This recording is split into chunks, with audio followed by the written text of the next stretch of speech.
I'm gonna let the brother answer it because I'm not quite understanding. I don't want to misunderstand. Heads up. So I can understand the question correctly. Let's understand this. You're saying that, and we agree to this, the pyramids were actually built by the Olmecs, guided by the Olmecs, who we know migrated from Africa thousands of years ago when the continents were together, and they were responsible for the pyramids in Central and South America, and actually all over the Americas. Right. So your next question is the Mexicans, and we know in ancient time the Aztecs and so forth, the different cultures, they offered blood sacrifices. So you're asking, who were they in touch with? Were they giving blood sacrifice? Okay, it was the Anunnaki. It was a deity known as Alelu. You know what I'm saying? Alelu went to South America, and he was over the people there, South and Central America. You know what I'm saying? And they were actually offering blood sacrifices to him. He was of the Anunnaki also, or the Moloch, or the Malcolm, as you say. You know what I'm saying? That's who they were in touch with. That was their deity. You know what I mean? And in fact, some of them were taken up. When he went to Mars, some of them actually was transported to Mars along with him. You know what I mean? And in 2000 and, what year was that they returned? It was 2012, they actually returned. You know what I'm saying? And they actually, when our master teacher said that they have returned in 2012, you saw seeing in the newspaper on the news that they found these ancient peoples living, they said they're living in the caverns under there, and actual people was going there and getting killed by old weapons. You know what I'm saying? Go ahead, brother. So I know that there's two different type of pyramids down there. There's one more of a step pyramid, and there's a more like the pyramids in Giza, you know, as far as their structure. Okay, I can tell you this, the base of the pyramids was similar and even larger than the base pyramid, the base of the pyramid in Giza itself. You know what I'm saying? Because you got to understand the technology is the same. It's like this. Every car that you have run off propulsion, right? It has an engine, but you have different kind of styles of cars. You may have a Honda here, you may have a Nissan here, Toyota, but it's still the same technology. So these extraterrestrial beings share technology, you know what I'm saying? And that's even confirmed when you read the book 18 plus 18 plus 1 of the mitochondrial DNA, and how the Natharu exchanged genetic information with the Plateans to control their own people. So there was something going on behind doors that human beings were in privilege too. You know what I'm saying? So you have on one side Mesopotamia, you had the Anunnaki, and the Anunnaki would be your biblical gods. This is where in the book of Genesis, if everybody's familiar with it, it says, "Let us make man in our image and after our likeness," which was a request. You know what I'm saying? For those who don't know. And the us or the we in the Bible is the word Elohim, Hebrew word, where they get that from Anunnaki. Same principle. Anunnaki simply means those beings who came down to Ki, who were sent down from Anu, which is on high. You know what I'm saying? So those are the beings responsible in the Sumerian. Out of them, you had another being known as Alelu, you know what I'm saying, who came to Sumeria, who came to Central South America. You know what I'm saying? And he was overseeing the people there. You know? Go ahead. I guess my question would be, and that, I guess that might tie into what you're saying, because if the Anunnaki came in there and they're sharing technology, then more than likely those more so step pyramids would be more associated still with the Anunnaki, as opposed to the other type of pyramids that were more like the pyramids of Giza. Let me ask you this, right? And this is something revealed by Master Teacher years ago. In a place called Cydonia on Mars, what did they find there? They found a pyramid structure. That's right, pyramid structures. I'm glad you said that. They found 5-sided pyramids, right? And they found 2 faces. One of a hominid, right? Which when you overlap the face of Zakar that our Master Teacher put out years ago, right? Who was a Dravidian, which means he was of a East Indian, right? You overlay that with that face on Mars, it's the same person before they took those pictures, which is interesting. That's one aspect. They had another pyramid further down, another face structure further down. It was elongated faces. You know what I'm saying? When you read the Holy Tablets, you'll speak about how certain projects took place on Mars before they came to Earth. Certain experiments with human beings took place on Mars to breed a being called the Wu-nuwaupu, right? And that's in the Holy Tablets by way of the Anunnaki. And Wu-nuwaupu literally means a primitive worker, because they had a particular mission on the planet to extract the gold that they needed to take back to their dying planet called Razak or Rizq. So those beings shared that planet as well. So that's one aspect. So there was many experiments took place. One of the experiments also were the Tahites. You know what I'm saying? They were on Mars first and then transported here. You know what I'm saying? Just like the new hominid species was brought here from Mars also. And Alelu went to Mars after he left the planet Earth. Go ahead. That's it. Oh, that was it? Yeah, that's it. Okay. I hope that answered your question. Okay. Our master teacher actually put out a book called The Science of the Pyramids, revised actually many years ago. You could probably still find that book. We still have that available? I was looking for it over there. We also have Ancient Egypt, the pharaohs, that slightly go into the pyramid, but the science of the pyramid really explains about those things.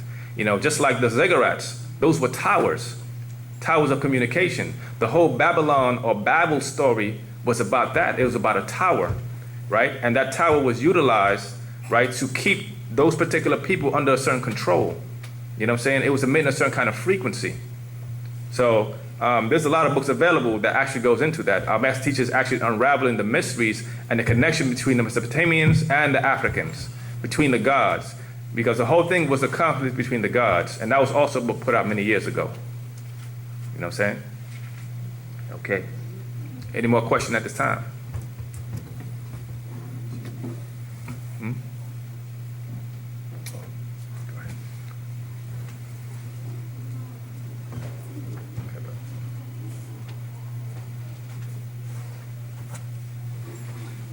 I'll say to you, family, we have been doing question and answer classes.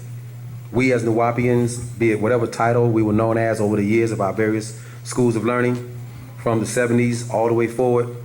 And we allow ourselves to be questioned about every subject under and now above the sun, based on the fact that we have a master teacher that has given us the answers to these questions.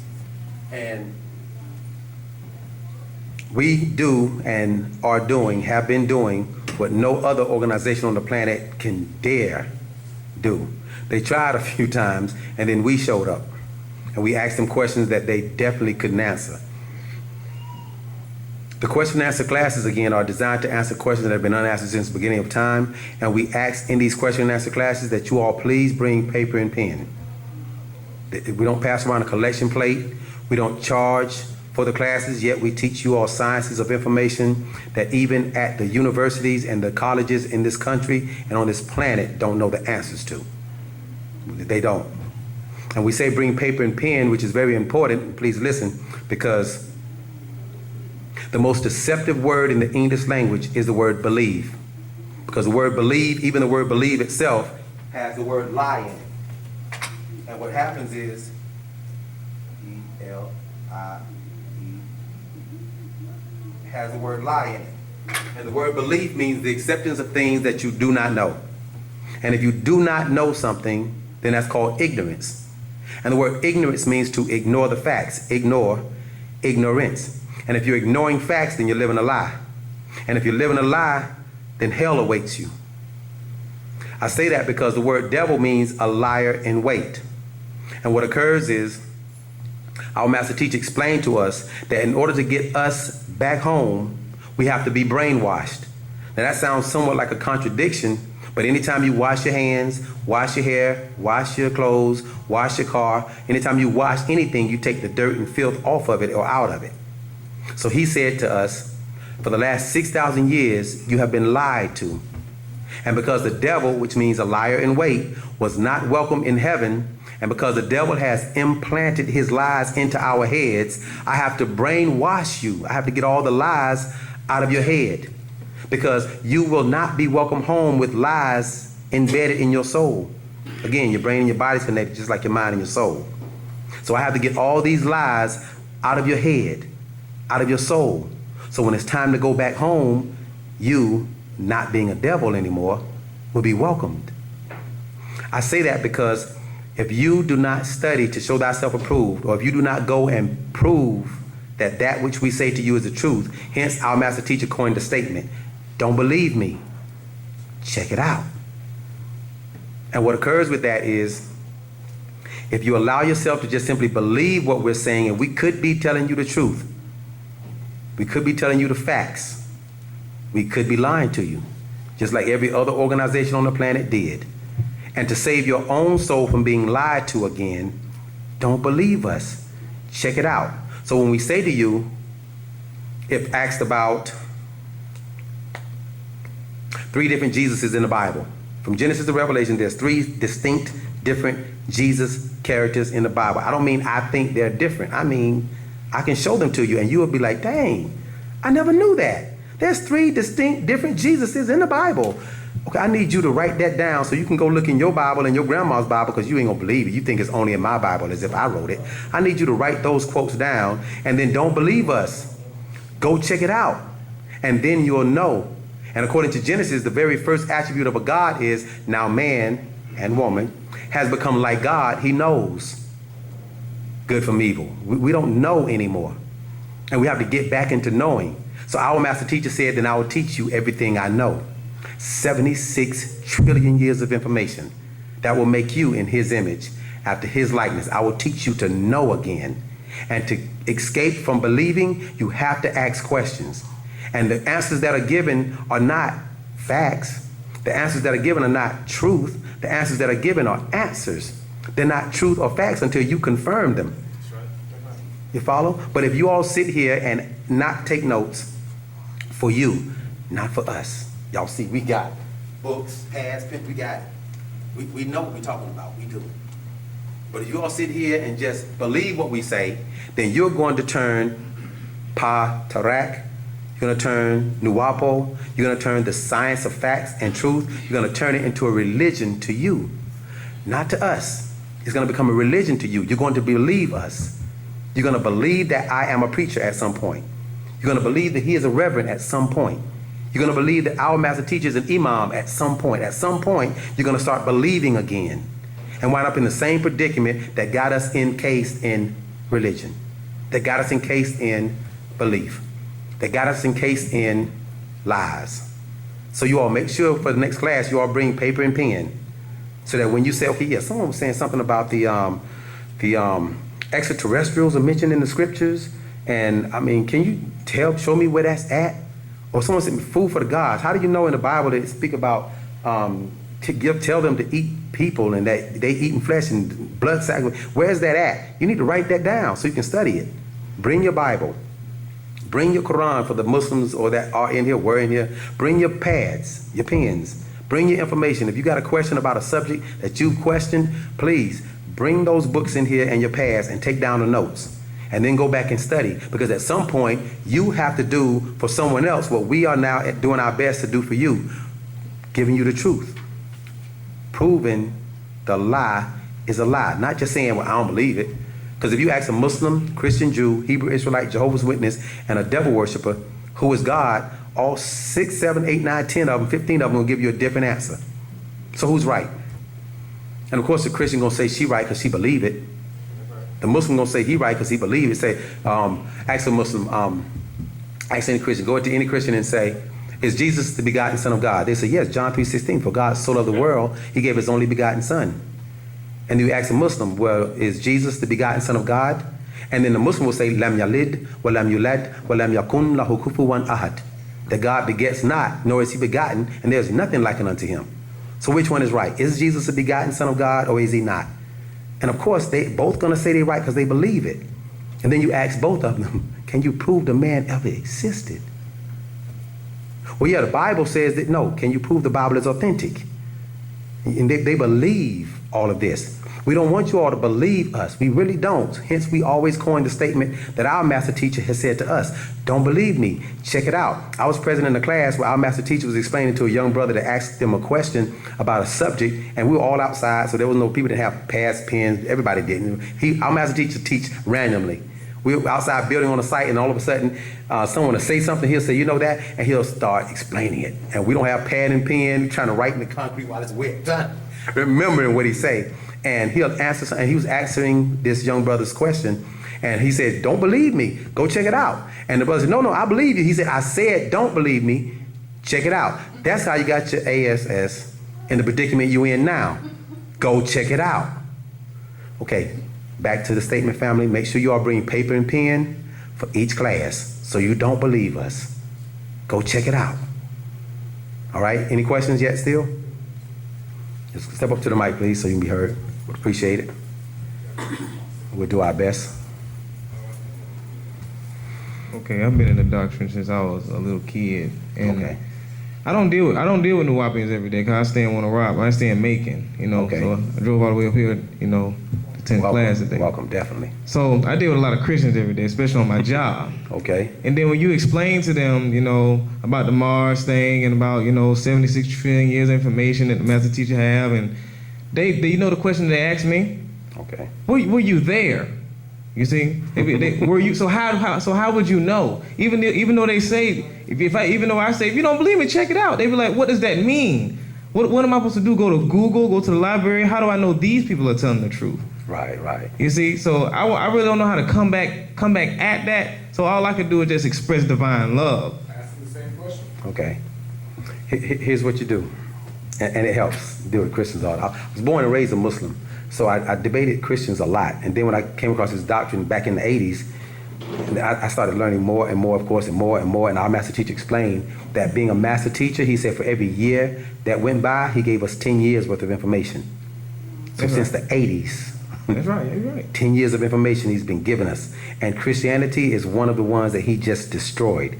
If you remember the book, 360 Questions to Ask a Christian, he said there was in actuality over 1,000 questions in that book. But he titled it 360 Questions because 360 is completion. It was a degree that we completed and totally locked. And any answer that any Christian would give within the questions of the 360 questions to ask a Christian would be in opposition to their religion, therefore disproving the lie that they've been living. Right. Okay. When you actually explain the and you have to have enough information about the subject that they're asking you about in order to prove them wrong and explain them the truth. I say that because you can't just snatch the rug from under them without catching them. Right. So if you're going to say God is not the head nigga in charge, he's not the original creator of the heavens and earth, they say, well, it says in the Bible God created. Well, you must think he's the creator if you say God created. Right. You have to have enough information about the subject they're speaking about in order to take them by the hand and step by step explain to them and then gradually prove to them the facts. That science of information, of course, being called Wu-Nuwaupu, has stages of information, and that is the right knowledge, right wisdom, right understanding, sound right reasoning. Okay. In doing that, you have to take that which you're saying to them. When they finally says, then how do you know? It's strange that they finally want to now question you, but they never question Pastor Porkchop. That's right. Or they never question Reverend Rib. Right. But they'll allow themselves to be preached to by preachers, reverends, deacons, and people in the church, still sticking with Christians. They'll allow themselves to be preached to by the preacher and told anything in the congregation without saying, excuse me, Reverend, can I ask you a question? Right. They will never do that, yet they'll do that to you. Right. They do that to you for more reasons than one. One of the main reasons is you're now putting your foot on God's head. Right. And you're now taking the Bible and putting it under your foot, and you're actually starting to prove them wrong. And what occurs is their ego comes forward because the ego says, you're trying to tell me that I've been tricked, that I've been lied to, that I've been deceived. And the ego like to think that they're smarter than that because I'm an adult, I'm grown. Mm-hmm. And I wasn't lied to. You can lie to me about Santa Claus, but you can't lie to me about my God. You can't tell me that Jesus had a wife and a son. How you know that? Right. But they never asked the reverend or preacher, how do you know that Jesus did die on the cross? What proof do you have? Just because this book said it. That's the only proof they have is, I believe that book is true. Yeah. And they never question the pastor, preacher, reverend, deacon. They never question anybody. Okay, what you have to do is you have to have enough subject about you have to have enough information about the subject being questioned and answered by that person. And some things in Wu-Nuwaupu, like Wu-Nuwaupu is experience, evidence, and reasoning. Some things you really couldn't experience. It's not possible. Some things you could not, don't have the evidence. You follow? You have to reason it out. You have to say it stands to reason that. No, I was not there when Jesus and his wife got together and had a son. But in the Bible, there's a character named Bar Jesus. Right. And for some reason, the entire chapter, nay, do I say the entire book, has been translated from the language it was in to English, yet that one word, bar, was not translated. Right. And then when you ask, well, what does the word bar mean? And you look it up, the word bar means I forgot. son of. Very good. The word bar means son of. So you're telling me we have a character in the Bible named the son of Jesus. Then when I tell them, that means the son of Jesus. That means Jesus had a son. Okay, I can't prove to you. I wasn't there when it happened. I wasn't there when Mary of Magdalene, not Right. Jesus' mother. I wasn't there when Mary gave birth. I wasn't in town that day. Right. But what occurred is there's a character that someone thought it necessary to name the son of Jesus, and he's in the Bible. So how are you saying he's not Jesus' son? That's when you know it's surgery time. Yeah. Because you can't say, oh, I was there. You can't say, well, I experienced that. You can't. You have to go into reasoning out who is Simeon's or Simon's mother. What were the things that he did?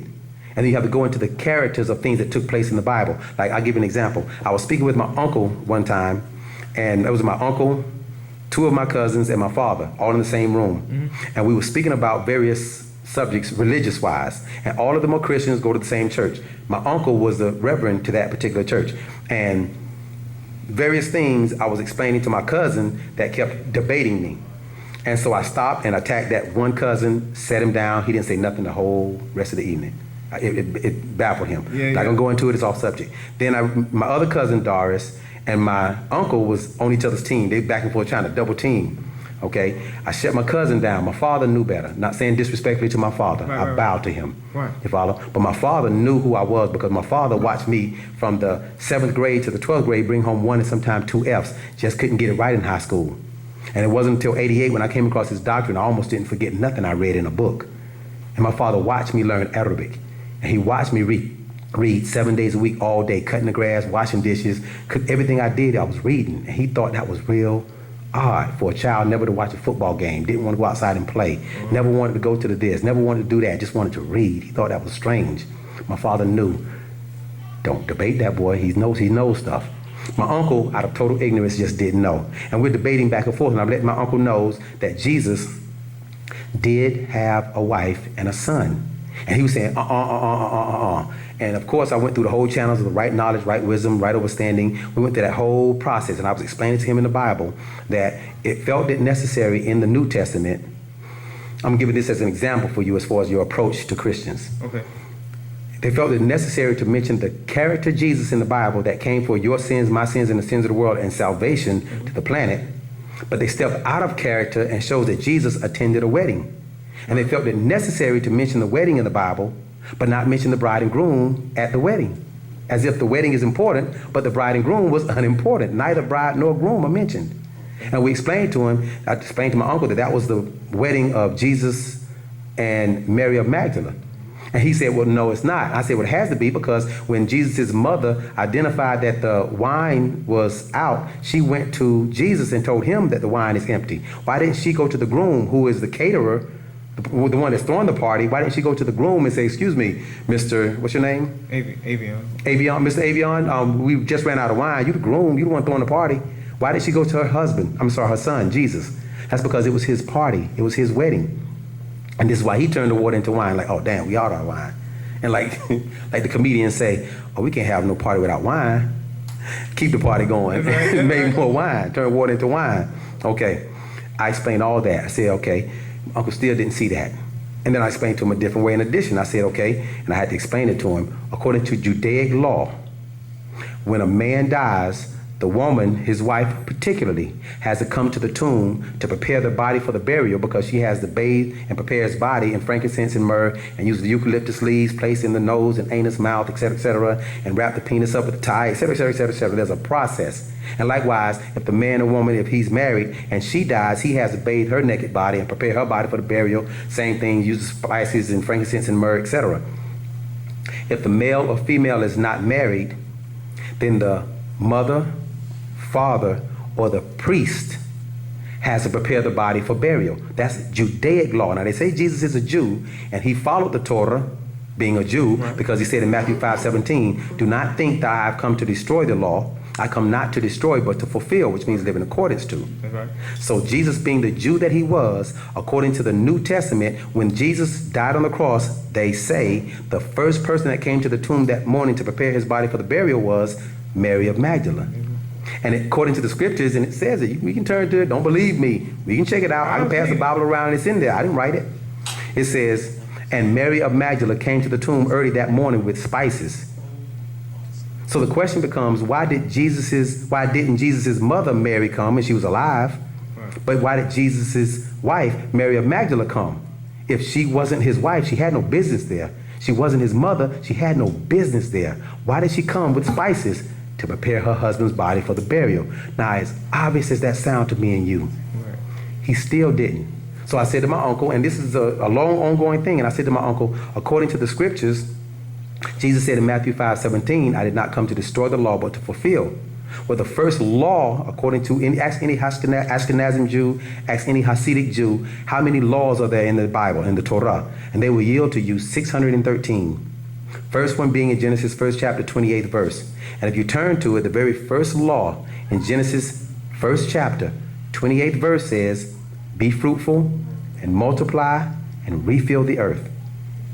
I didn't write the laws, but Jesus said, I did not come to destroy them, do away with them. I came to fulfill, live in accordance to, which means Jesus had to have a wife and a son if he came to fulfill the law of being fruitful, multiplying, and refilling the earth. Because he came to the lost sheep, he came to a group of people that had strayed so far off the path that he came, as Christians say, as an example to show us all how to live. Well, so now when he finally did, say again? They don't get no better than that. No. So I explained it to him that if he didn't come to destroy the law but to live in accordance to it, then Jesus must have taken on a wife. And he must have at some point in time had a son. My uncle still didn't see it. He really didn't. So what do you do it for? I explained. Sound right reasoning said, close the Bible, and I did. And I said, Uncle, let me ask you a question. What is a Christian? And he said, well, a Christian is one who desires to be formed into oneness with God, following the examples of Christ. That's a very good definition, huh? One who desires to be Christ-like or like Jesus Christ. I said, very good. Did Jesus have a wife? He said, no. I said, well, when you get home tonight, divorce my aunt. He said, huh? I said, well, if Jesus didn't have a wife and you're trying to be Christ-like or like Christ, That's right. when you get home, divorce my aunt and admit that you are trying to live like Christ and you don't need a wife. Or don't divorce my aunt, start living or continue living against Christ, thus establishing that you're an antichrist and hell awaits you. And my uncle stopped and thought, like, wait a minute. You can't get around that. Can't get around that. That sound right reasoning. You can say the sun not hot, nigga, but I can't prove it. I can't. Okay, at that point, my uncle literally stopped, sat back in his chair, and I didn't repeat it again. I allowed that to marinate in his head.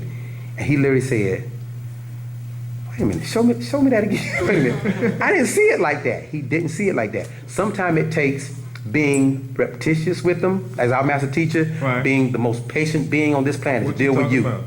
to deal with me, Yes, sir. to deal with this knucklehead right here, to deal with that knucklehead back there, to deal with us, very patient. He Yeah. explained being 100,000 years more advanced than us and using 100% of his brain. You know how patient you got to be to deal with a nigga?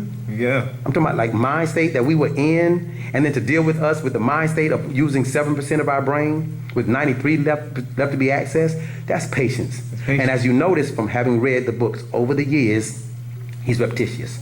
He'll teach it again and again and again and again and again and again. And I can do this all night. And again, he do this all the time. He'll answer your question, and it's the same question I asked 7 years ago, and he'll answer it again. And he'll answer it again.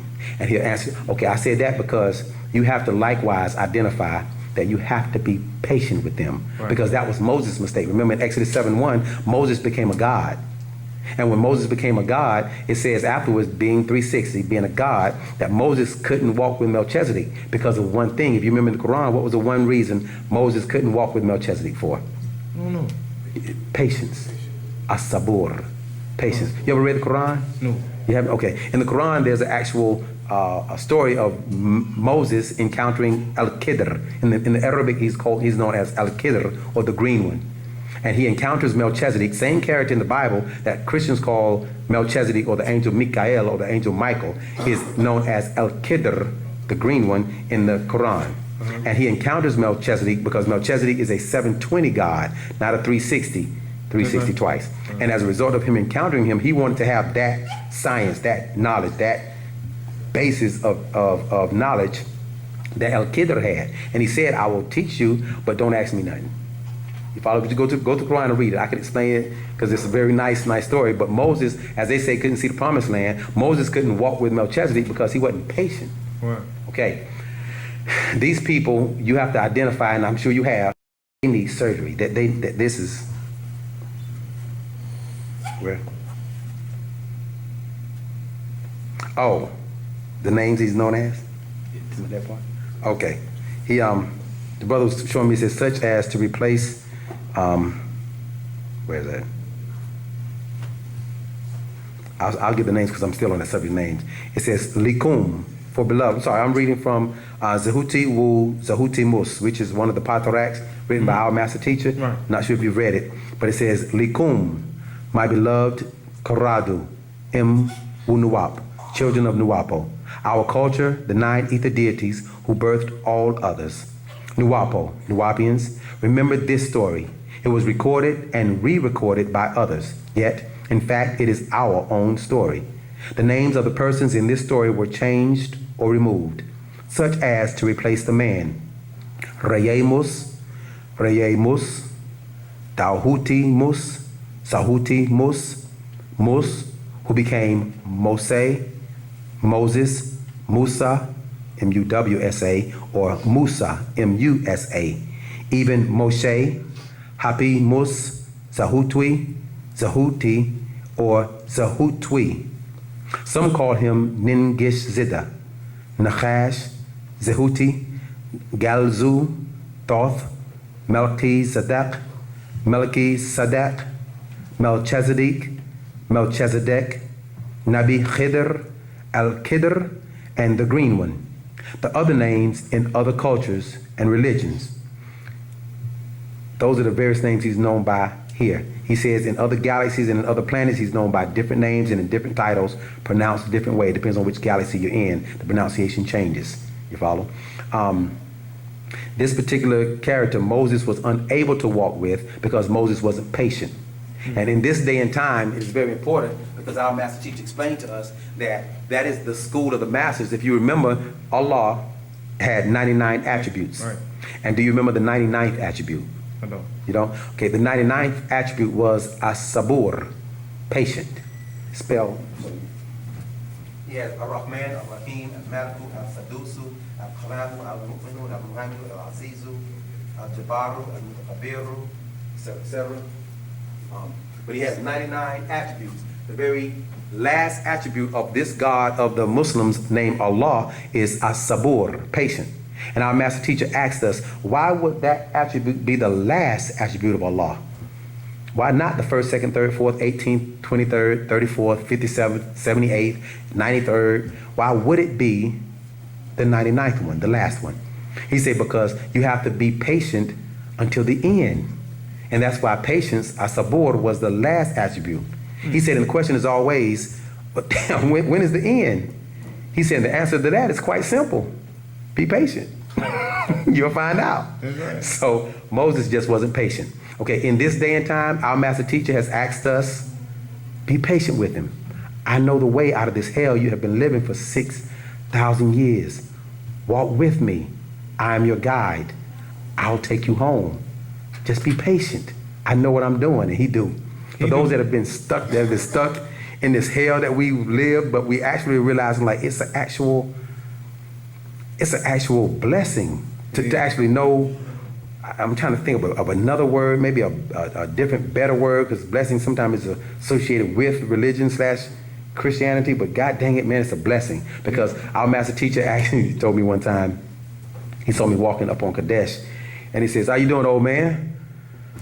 I said, I'm going through hell, Pops. Going through hell. I'm dealing with this situation way back then. I'm gonna give you a free copy of the book when I write it. Autographed and everything, bro. He said, I'm dealing with hell. I was going through hell. He said, you know the best part about going through hell? Now, I'm thinking, yeah, right, exactly. I'm thinking, oh man, I don't no jokes right now. I got time for the jokes and the funnies, man. What? So what's the best part about going through hell? He said the best part about going through hell is going through it. That's right. Yeah. Yeah, he said most people are consumed by the hell you're going through. He said, and once you go through hell, it doesn't make you the devil, it makes you the God of that hell. That's right. So keep going through hell, and walked off. I thought that was the most profound. He did, just walked off and left me like, that was it. And I'm like, really? I'm like, that's it. That's the answer. That's the solution. That's keep going through hell. Wow. And I felt better since then about every hell I've encountered is going through it. Okay, bringing it back. And this is how he's going to end it. You have to take time and study to show thyself approved, which is quoted. Study to show thyself approved about the subjects, and then have enough knowledge about the subject to be able to answer the person using right knowledge, right wisdom, right understanding, and sound right reasoning, and be patient with them. Because you were being patient with. Right, that's right. You follow? So you have to give that to others as well. In order to bring them home, because the fact that they're asking means they don't know. Yeah. And if they don't know yet asking, it implies they want to know. That's right. And the first attribute of a God is, now man has become like God. He knows. That divine inside of them want to know. This is why the book of John says, the light that shines in the darkness, yet the darkness, the physical body, comprehendeth the light not, that soul inside of you. That God inside want to know, but it's been content with believing for so long that knowledge hadn't found them. Yeah. And now that you have found them, a walking knowledge base, their thing is, how do you know? Now that God is inquisitive, how do you know? Because they don't even believe, people don't even believe the government no more. Yeah. Our children have literally gotten bored of education. The board of education, they are literally bored of education because they still lying, telling children Christopher Columbus discovered America. You lie. Yeah. They're still lying to children saying George Washington was the first president of the United States. You lie. That's right. And our children now are saying, I don't want to deal with the lies no more. So they'll sooner skip school, now that you should, children. Yeah, now that you should, but they will sooner skip school because going to the playground and getting their eye right in geometry, fitting a ball this big and a hole that big, seems more challenging to their mind. That's right. Or going to a pool table because you have to bank that shot, hit that ball, make that ball hit that ball, make it hit that pocket over there, and I win the game. And I bet you I can do it better than you. It's more challenging to the mind. If I was going to a skateboard and trying to get on a skateboard and try and make it flip off the stage and twist around and land and balance yourself and everything, that's a degree of control. And control is another God title. Right. And I think I want to learn how to do that more so than George Washington, John Adams, Thomas Jefferson, James Madison, James Monroe, John Quincy Adams, Andrew Jackson, Martin. I never wanted to remember that. I never did. I swear I didn't. I can tell you all the presidents of the United States, I don't want to know them. They in here now. Yeah. You follow? But in short, bro, study. And then be patient with them. And then when you go to them on the subjects that you know they ask about, Right. or the subjects that you know can trap Christianity, or subjects that you know can trap Christians, go to them and don't snatch the rug from them. Don't do their souls like that, because you're responsible for their souls for no other reason than the fact that you're approaching them as a God of I know. Right. You follow? Don't do their souls like that. Take the time, be patient enough with them, and usher them on into al-haq, or the facts, or the truth, or nuwaupu, or patarak. Take your time and usher them straight on into it.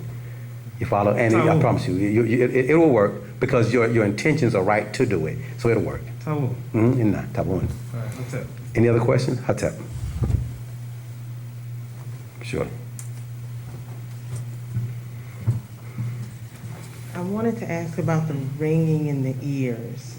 Is that a sign of signal? Yes. Yes. Our master teacher explained to us, in this day and time, there are a lot of frequencies that's interacting. Is it up here?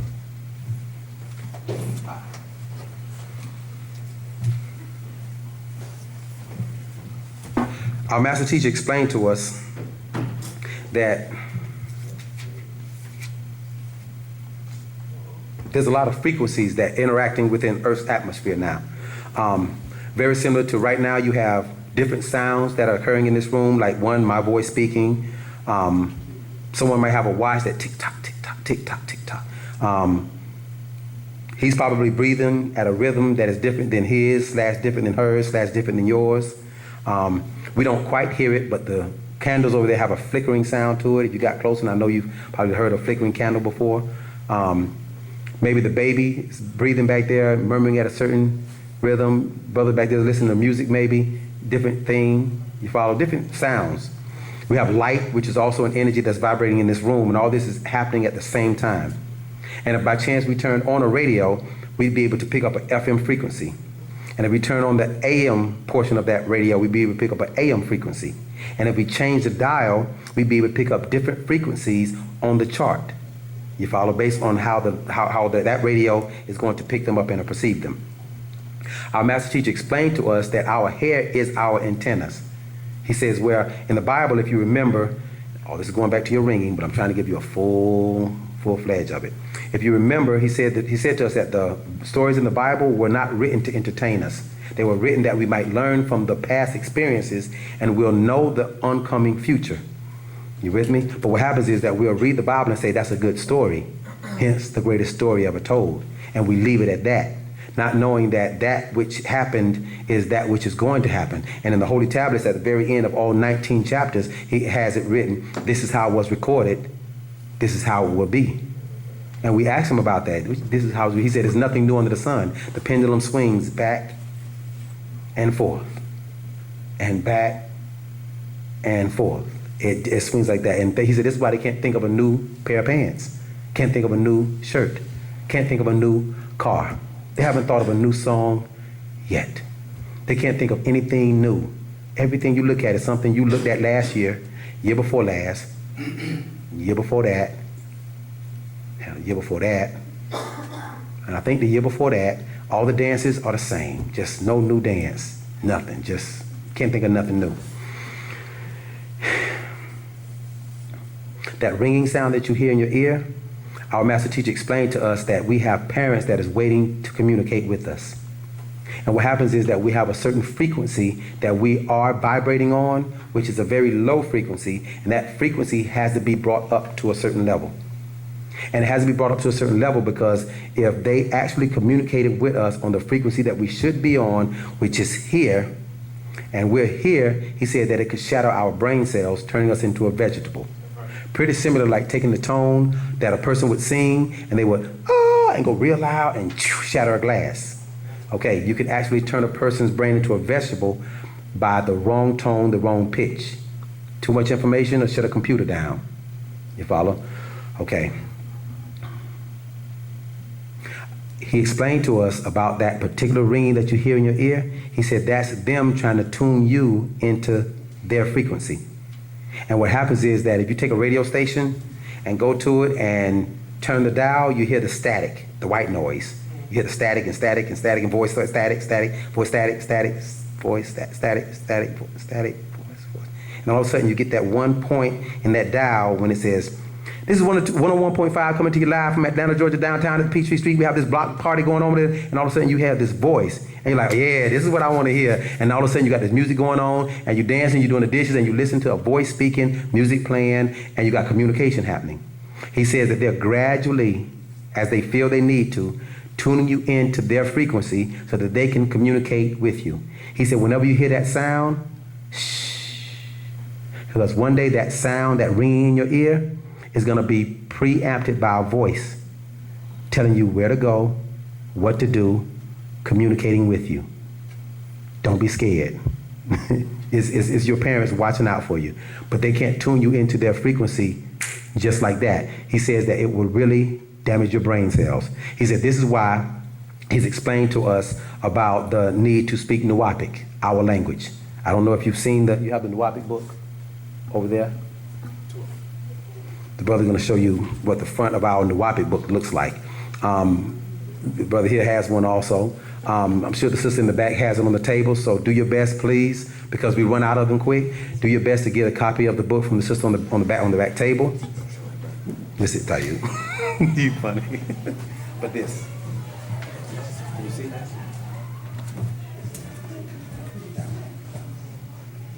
Yeah, the brother here has it. The sister said she has it back in the back. And she's going to sit on the side for it, she said. So, So anyway, our book, Wu-nuwaupu, and this is what, as you notice, it says book 1 at the bottom. Right. Book 1, which means it's gonna be a 2, 3, 4, 57, 35, I don't know. But what happens is,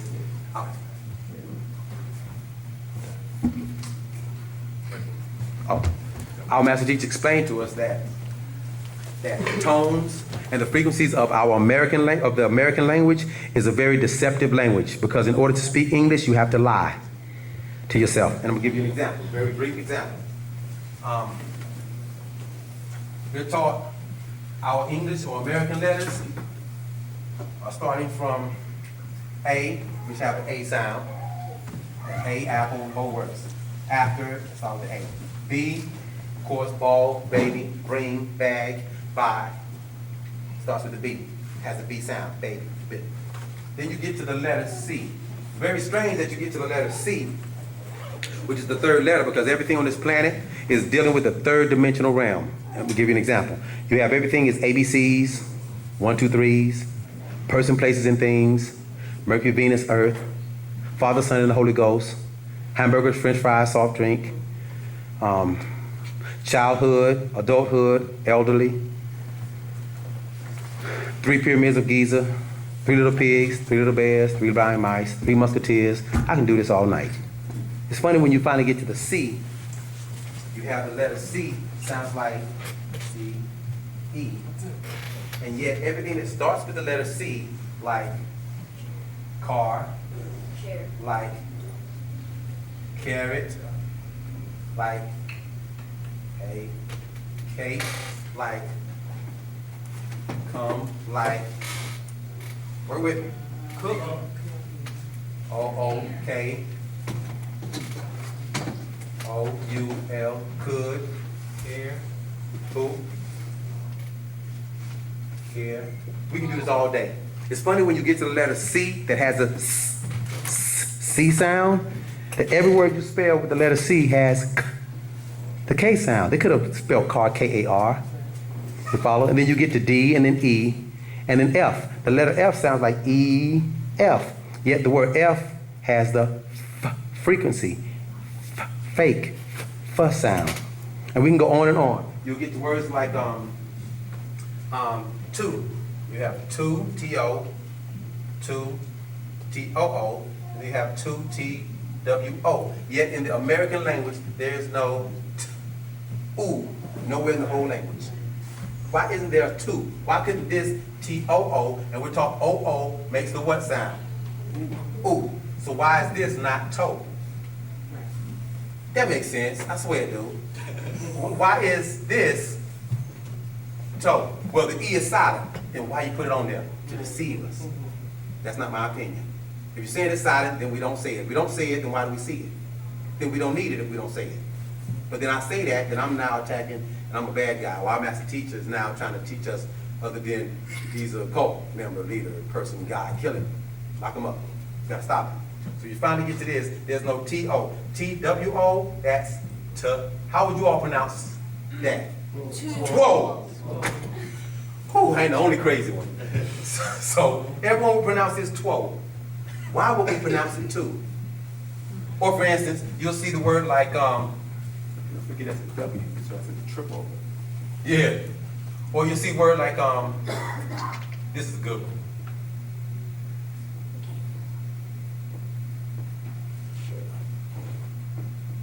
Sugar.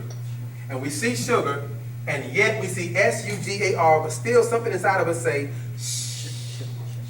And we're taught that this makes the shh sound. Like shoe, shoulder, sharing, share. S-H makes the shh sound. But we see S-U and nothing in us say cigar. Nothing in us say that. So you have to first see the word, see the letters, see the English language, and intentionally not just lie to yourself, but speak to another person in a lying tone. And then speak to your child, say, dad, dad. And then you teach the child gradually how to lie as you're teaching them how to speak. So the first thing the child says to everybody out of their mouth is a lie. Our master teacher said, forget that. Let's go ahead and teach the Wu-nuwaupu. Give them back their language, their tone. Give them back their tones. Let them speak each letter, each tone in each other's ear to each other. And as I speak truth to you by way of the tones in our language, then I wake up the God in you.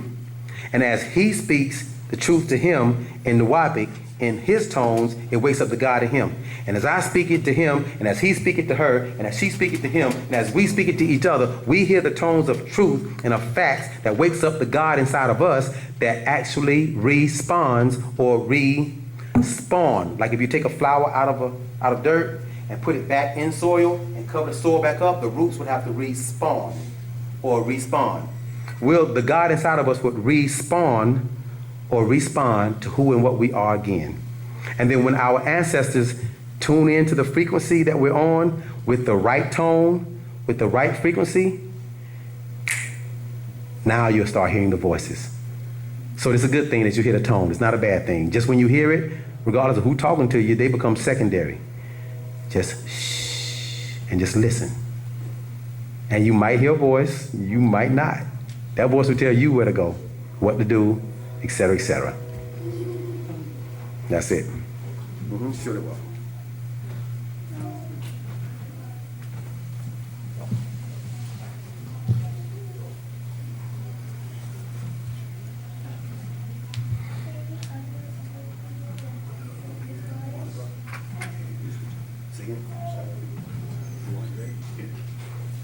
Any other questions?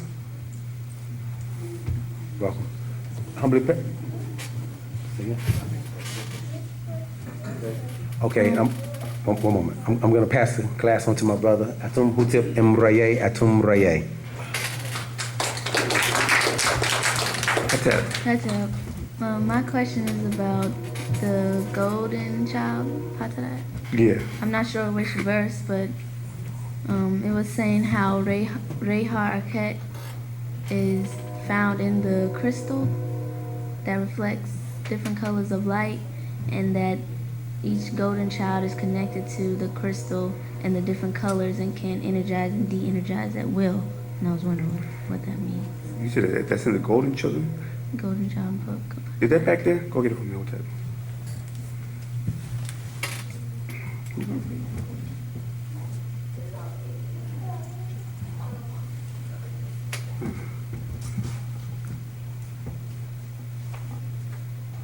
You know what verse it is? Huh? Let me see. Go ahead. Give me a second. Now repeat the question again. You said that. It said Rehar Aket, or I think it was Haramun, is found in the crystal, and I think it said each golden child is connected to that crystal or Rehar Okay, Aket. it's verse 55. Yeah.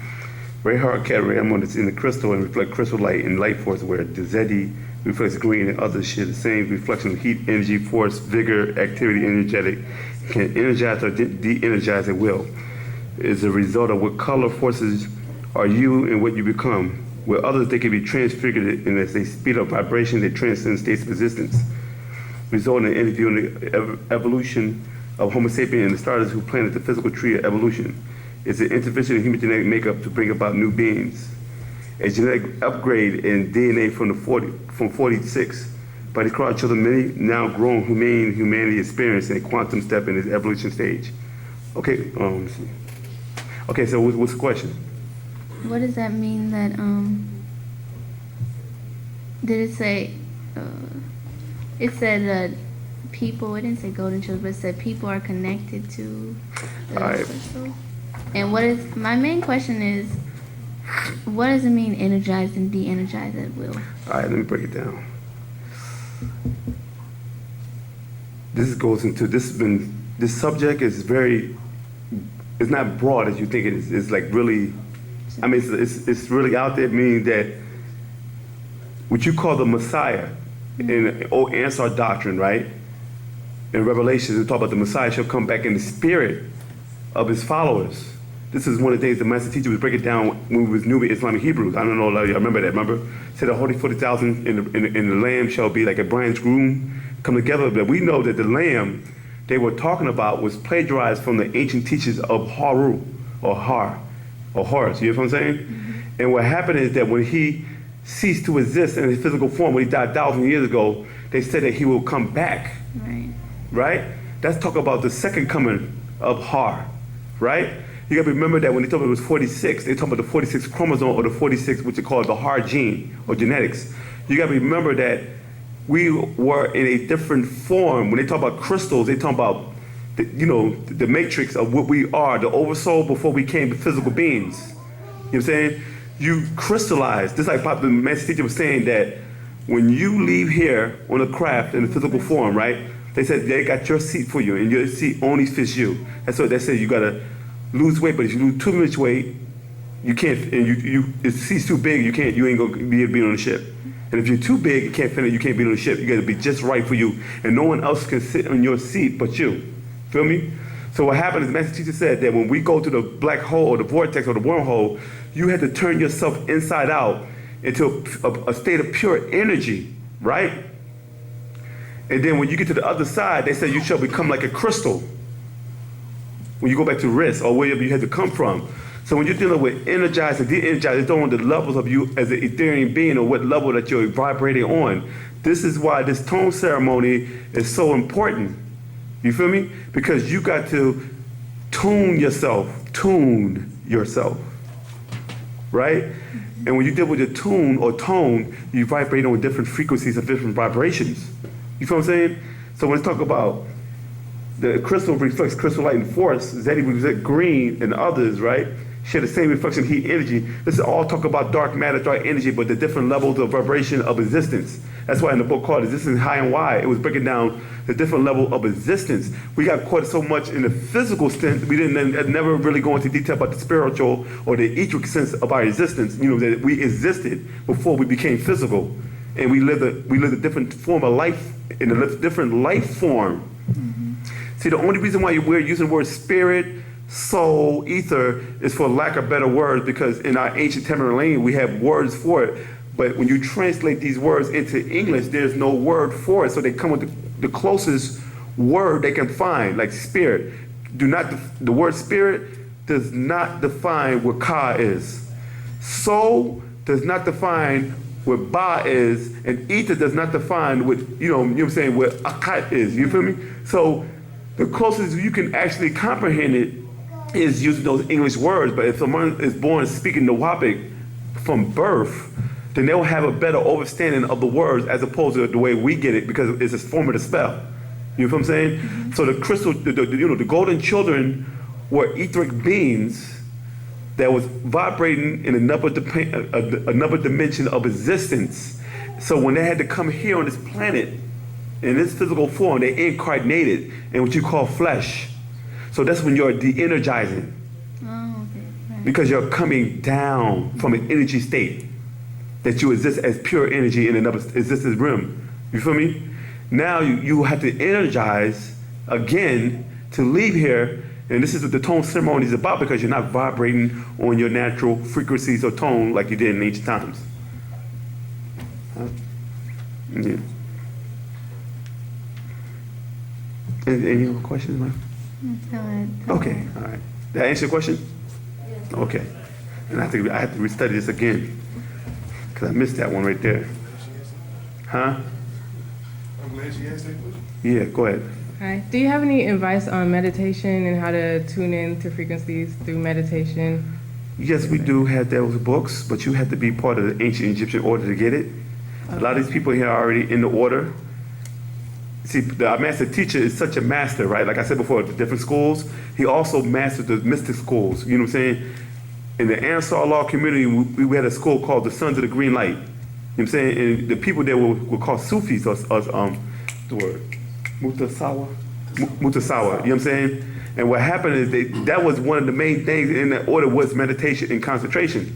Then we went, when we was called Holy Tabernacle Ministries, or Nubian Islamic Hebrews, we had another order called the Ancient Mystic Order of Melchizedek. And there were lessons, and they had a book called the Wasufa book. And the answer that was called the Wasufa book, and it's called Wasufa the Wadifa book in Arabic language, right? And we had it as Sons of Green Light. Then we had the Wasufa book for the Sons of the Green Light, and it dealt with transcendental meditation, getting your body in tune, chance, and relaxation. So actually, when you start mastering your tone and rhythms and stuff like that, you would sit there and chant certain chants that was inside these orders where you can tune your body back into its natural frequency.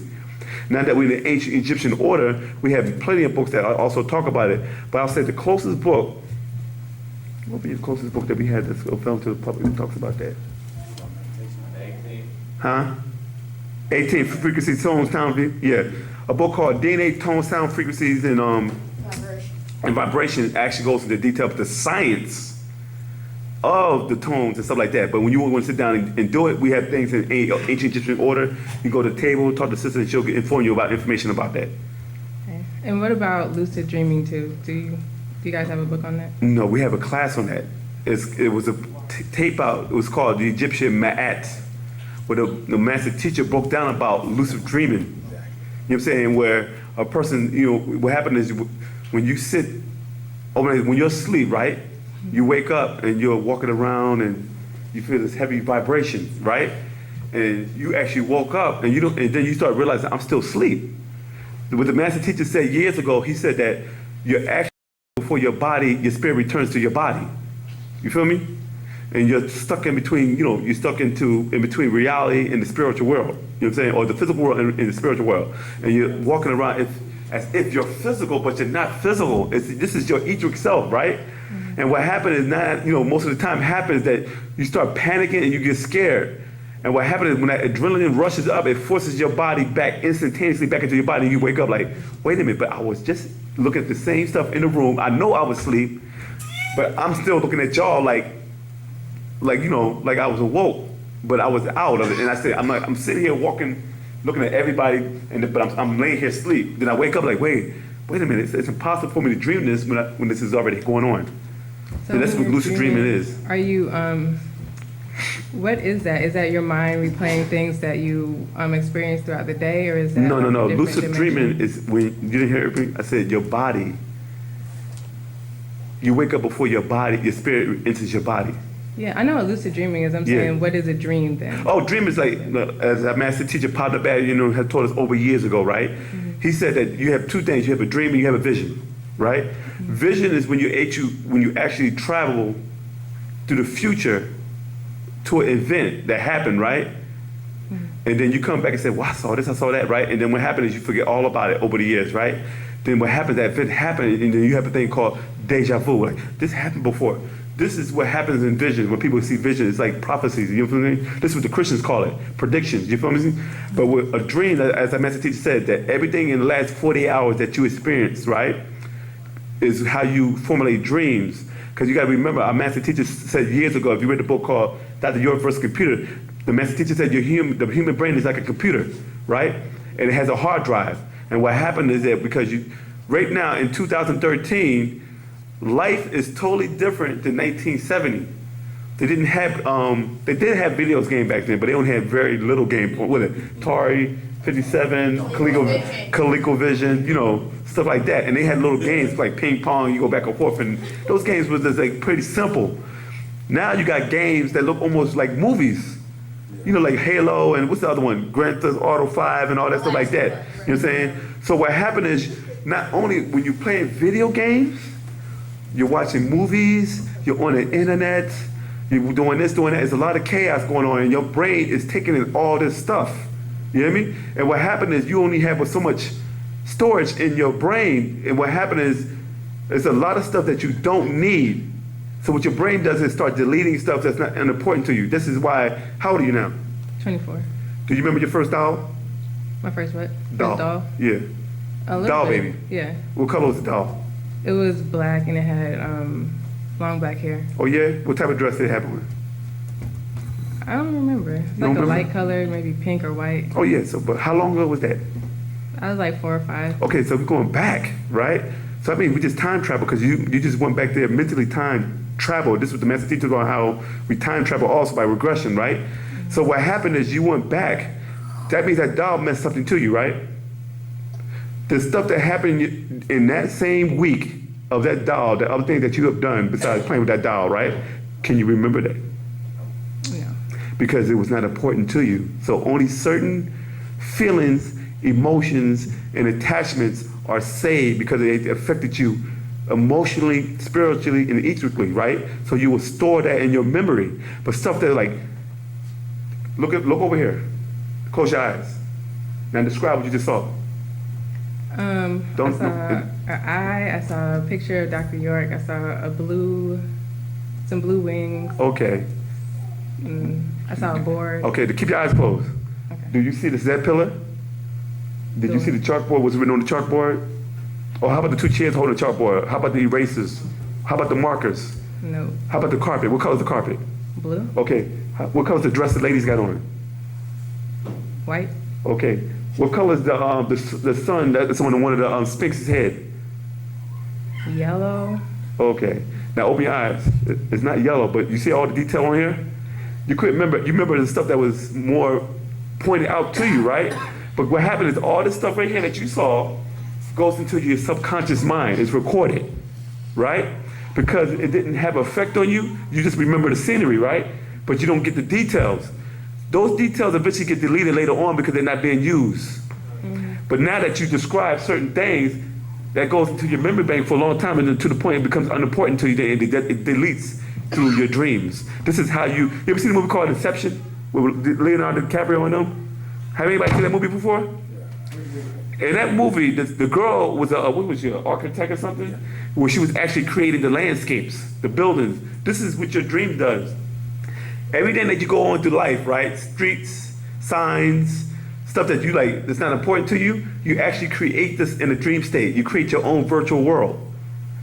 This is how you get rid of your thoughts. This is the master teacher told us back years ago. This is how you get rid of unused, unwanted thoughts, and it comes out in your dreams. Because you have to delete yourself. You have to delete extra so you can make room. Because if you don't do it, you ever read a book and you just couldn't get past one certain line and you keep repeating it and repeating it because you used up all your space.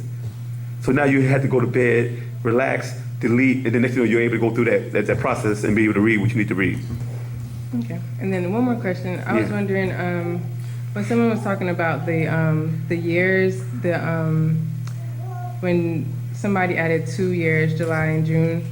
So about our zodiac, are we supposed to go back 2 months to figure out our astrological zodiac sign? The way we do our zodiac signs in ancient Africa is not the same way the Greeks do their zodiac signs. What are you? I'm a Libra. What is your mother and father? I think a Pisces and a Sagittarius. So basically you're a Pisces, Sagittarius, and a Libra. Because you got to remember you're 33, 1/3 of your parents. 33, 1/3 of your father, 33 of your mother, which makes you. You know what I'm saying? Mm-hmm. So what happened is it's a book called Genetic Kiss where it goes into the genetics. And what happens is you're not a true Libra because if your mother and father was a Libra and you're a Libra, then you'll be a real Libra. This is how we did with astrology, our signs and stuff like that. And this is why it was so important in ancient times because the way the nature works, right, was in tune with the stars, the planet, and the surrounding nature, right? And whatever was like, you had sex you had sex in season, like it was, the time was right, certain time, certain temperature, certain day is when you're supposed to have sex to reproduce. It was more like a ritual as opposed to just doing it for pleasure. So what you happen is a lot of people are having sex out of season and then you wonder why some of the children are off. You feel what I'm saying? Because they didn't do it at a certain time, certain day, certain, we could be in tune with certain star constellations, you know what I'm saying? Because you gotta remember you equally come from certain different places. And what happened is when you're in tune with wherever your astrology sign is how you become an even more powerful being. But what happened, people does it for sex. Like you had them out in December, and you're supposed to have been in the summertime, in the summer solstice as opposed to the winter solstice. You know what I'm saying? And this is why children who's supposed to say, oh, I love my parents, and they rebel against them because they're out of season, they're out of tune, they're out of time, and they're out of whack. You feel what I'm saying? Mm-hmm. Yeah. Any more questions? It's all good. You can ask any questions you want, Anybody have questions? If not, I'd like to close class today. And thank y'all for coming out. Come back here saying Nuwaubian week, saying Nuwaubian time. Wadao. Oh, not that week. Well, we're not over. Let me take it back. We're not going to be here next week.